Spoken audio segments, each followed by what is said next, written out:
শিক্ষক অভিযুক্ত হত্যাকারীদেরকে গ্রেফতার করতে হবে, নাইলে এই পদবরোধ চলবে। বন্দে মাতরম, বন্দে মাতরম।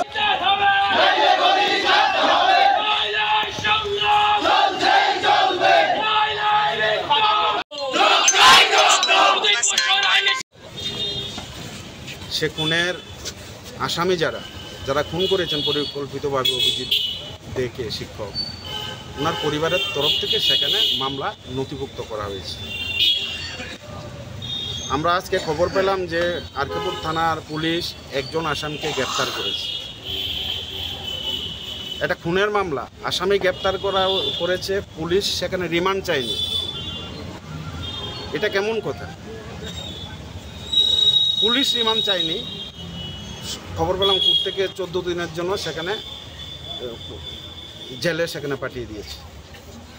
সেটা তো উচিত ছিল যে পুলিশ সেখানে রিমান্ড চাবে, তাকে জিজ্ঞাসাবাদ করলে নিশ্চয়ই সেখানে যারা খুনের জড়িত তার সত্যতা সেখানে বেরিয়ে আসবে। আমরা তদন্তের সেখানে একটা গভীর সেখানে ষড়যন্ত্র সেখানে দেখতে পাচ্ছি।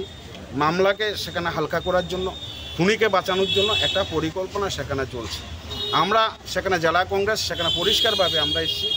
আমরা জাস্ট সেখানে আজকে বিক্ষোভ দেখালাম। আমাদের ইচ্ছা ছিল বড়বাবুর সাথে সেখানে কথা বলবো, আমাদের বক্তব্য রাখবো ওনার কাছে।